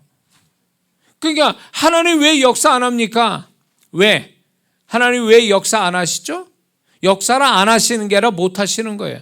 왜? 엉뚱한 데 가서 찾고 있으니까 하나님을. 하나님이 여기서 역사할 게 아니라 저쪽 가서 지금 역사하려고 준비를 다 세팅해 놓은 거를 자기는 혼자 저쪽 하나님도 없는 데 가서 거기서 난리를 치니까 당연히 없죠. 하나님 역사하심이 없죠. 응?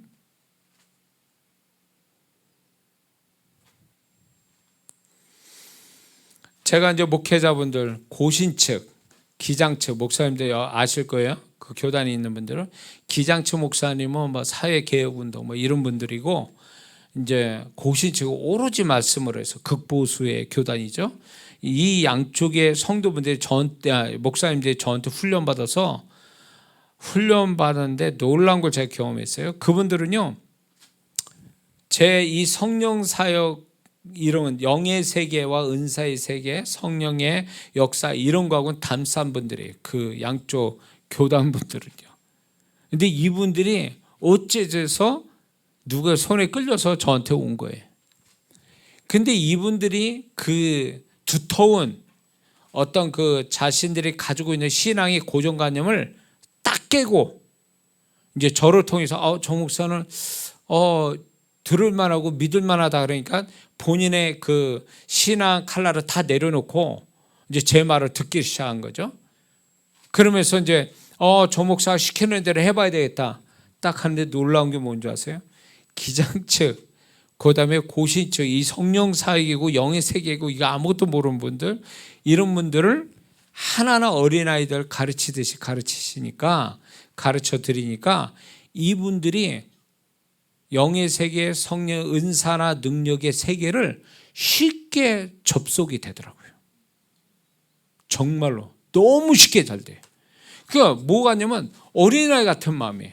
아무런 생각 없이 그냥 시킨 대로 할 줄 아는, 말한 대로 그대로 순종할 줄 아는 사람 되니까 금방금방 되는 거예요. 그 사역이.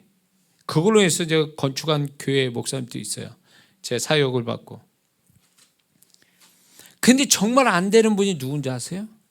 과거에 좀 은사 경험하고 성령의 능력도 있고 못 좀 아는 분들, 영의 세계 조금 아는 분들, 이런 분들을 얘기를 하면요, 제가 그분들보다 고수인데도 불구하고 내가 얘기하면 그거를 액면 그대로 100% 받아들이는 게 아니라 나도 좀 안다 그래가지고 이걸 걸러걸러 듣는 거예요. 그러니까 걸러걸러 듣고 자기 생각이 맞다라는 걸 막 이러니까 제가 가르쳐 드려서 실습시키고 이러면 안 돼. 이분들은요, 경험 있는 분들이니까 더 잘 돼야 되는 거잖아요. 근데 더 안 돼요. 이분들이. 왜 그러냐? 자기 고정관념이 있는 거예요. 자기 고정관념이 있으니까 이 고정관념이 제가 가르쳐 드리는 것들을 흡수를 못하는 거예요. 액면 그대로 안 받아들여요. 그러니까 이분들은 얼마나 많이 제가 애를 쓰는데도 얘기를 하잖아요. 그 뜻뿐이에요. 돌아서면 자기 생각에 잡혀가지고 자기 스타일대로 자기 고정관념에 딱 잡혀가지고 제 거를 안 받아들여요. 그러니까 역사가 안 와요. 그런데 이 기장층 목사님과 고신층 목사님들은 이걸 가르쳐 드리면 뭐 아예 백지 상태에서 시작되는 거니까 이분들한테는 제가 가르쳐 준 100%가 다 수용이 되는 거예요. 그 역사가 그대로 나타나는 거예요. 틀리지 않았다. 제가 얘기하는 게 틀리지 않은 거를 실제로 이제 실습을 통하고 이러면서 이분들을 경험시켜 드리거든요. 그러면 그분들은 100% 나타나요. 하라는 대로 다 나타나. 뭐일까요? 저는 이걸 보면서 저의 모습 내지는 성도들 모습에 이런 게 있을 수 있다라는 거예요. 알량한 자기 자존심, 자기 고집, 고정관념 이런 걸로 인해서 하나님이 이끌어가는 거에 대해서 알려고 하지도 않고 이런 것들에 대해서 무시하고 자기가 가지고 있는 틀, 자기가 가지고 있는 고정관념 이런 것들만 그냥 그거를 그냥 굳세게 믿고 가니까 결국은 역사가 안 일어나더라 그거예요. 역사가 안 일어나더라. 역사가 안 일어나요. 복음서에 나타난 주님의 기적을 경험한 사람 중에 그 사람들은요, 예수님의 소문만 듣고 처음 온 사람들이에요. 다 거의. 그렇죠? 소문을 듣고 온 사람들이에요. 늘 따라다녔던 사람들이 아니란 얘기예요. 그렇죠? 제 말 틀립니까? 맞죠? 늘 따라다녔던 사람들이 아니라 그 예수님의 소문을 듣고 처음 온 사람들이에요. 그러나 주님을 향한 그 소문을 듣고 예수님의 해결책이다, 그분이 나의 구원자시다, 이런 어떤 한 가지 단순한 마음 가지고 주님께 달려온 사람들이거든요. 그 사람한테 기적이 온 거예요. 근데 문제는 뭔지 아세요? 달고 다른 그 구경꾼들, 예수님을 눈만 뜨면 가서 구경 삼아서 예수님 보았던 사람들, 이 사람들 기적이 없잖아요. 뭘까요? 이 사람들은요, 고정관념이 있는 거예요. 자기 생각이 있고 자기의 어떤 고정관념이 있고 틀이 있고 고집이 있다 보니까 예수님의 기적을 그렇게 보고도 예수님 안 믿습니다. 그를 선지자로 여기고 구원자로 보지 않아요. 이들의 틀이, 그러니까 나사렛 동네에 그 예수님을 배척한 이유가 뭐예요? 그들의 예수님을 자라온 과정에 그 고정관념과 틀이 있기 때문에 예수님을 안 받아들이는 거예요. 그러니까 예수님은 어떻게 했어요? 소수의 사람만 안수하고 떠나시고 영영 그 나사렛 동네에 가시지 않았잖아요. 무슨 얘기예요? 이들이 가지고 있는 무서운 이들의 최악의 어떤 문제는 뭐냐면 자신들이 가지고 있는 틀, 고정관념, 고집, 이것이 주님을 배척하게 되는 거예요. 그러니까 오늘날 성도들이 신앙이 좋아진다는 증거가 뭔지 아세요? 자기 생각을 버리는 거예요. 자기 틀, 고정관념, 고집 이런 것들을 버려서 주님이 원하는 생각들로 새롭게 조립이 되는 거지. 그러면 이 사람은 모든 게 주님과 함께 주님의 모든 것들이 이렇게 주님이 이끄는 대로 아주 저항감 없이 그분의 이끄는 대로 흘러가는 사람이 되는 거거든요. 그러니까 역사가 쉽게 오는 거예요. 이런 사람들은요. 응? 그래서 신앙이 좋아진다는 얘기가 이건데, 신앙이 좋아진다는 게 연수차고 성경 지식이고 체험이 있고 이게 신앙생활 잘하는 게 아니거든요. 내면이 안 바뀌었는데 뭐 저처럼 목사가 되고도 자기 생각이 옳다하고 자기의 어떤 방법을 고집하고 틀이 있고 고정관념이 있고 고집이 있는 사람은 신앙생활 오래도 이 사람은 안 바뀌거든요. 안 바뀐 채 장로도 되고 연수가 돼서 뭐 어쩌고 저쩌고 해도 이 사람한테 주님 역사가 없어요. 없으니까 이 사람의 삶에 하나님의 도우심의 흔적이 없으니까 고생은 고생대로 다 하고 사는 거지. 우리 예수 믿는 사람의 인생의 낙이 뭔지 아세요? 기쁨이 주님의 나를 위해서 일하여 주신 것은 주신 것에 흔적이 많은, 그분이 나를 일해 주신 게 많아서 그것 때문에 감사가 넘치고 정말 주님 앞에 기쁨이 찬양할 수밖에 없는, 이게 있어야 이게 예수 사는 살맛이 나는 거거든요. 근데 뭐 경험이 그분의 손길에 아무것도 없는데, 그러면 왜 교회를 열심히 다니는데 왜 내 삶은 메마른 광야에 서 있는 것 같고 내 삶은 메마른 광야에 길을 걷는 것 같이 느껴지냐라고 할 때, 하나님 탓하지 마시고 내 고정관념, 내 틀, 내 고집, 이런 걸로 내가 지금 그거를 가지고 지금 살아가는 게 아니냐, 이렇게 생각해 봐야 돼. 응? 그것 때문에 자기 스스로가 망하게 있는 거예요. 우리는 착하기만 하면 모든 게 다 통과된다고 생각합니까? 하나님이 착하면 다 모든 걸 다 축복할 것 같습니까? 어떤 면에서 착한 성도분들은 이해하고 들으세요. 착한 성도분들의 오히려 고집이 더 세. 선한 고집이에요. 그 고집 때문에 망하는 거예요, 사실은. 응? 그러니까 이런 것 때문에 정말 주님 신앙생활 잘해놓고도 하나님의 어떤 축복된 손길을 못 보고 사는 거, 이게 억울한 거 아닙니까? 그래서 한번 생각해 봐야 돼요. 왜 나는 내 삶의 생각만큼 하나님의 손길을 풍성하지 못하는가 할 때에 답은 여기에 있어요. 응?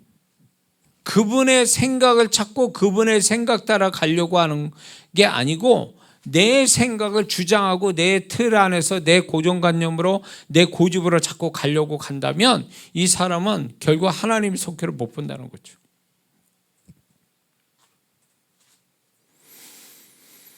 우리는 문제가 많은 사람이에요. 존재와 신앙과 삶에 이거를 해결해 주시려고 우리와 함께 하신 분이에요. 주님이. 믿습니까? 그러면 그분의 손길로 풍성해져서 모든 게 온전해져 가야 돼요. 문제가 해결돼서 평탄하고 그리고 내 존재나 삶이나 모든 것들이 좀 더 그분의 손길로 인해서 온전해져 가는 거, 온전해지는 거, 이게 우리 삶의 축복인데 이게 되려면 내 노력 가지고 되는 게 아니에요. 그분의 손길에 와야 돼. 그분의 손길을 경험할 만한 나의 태도가 필요하다는 거죠.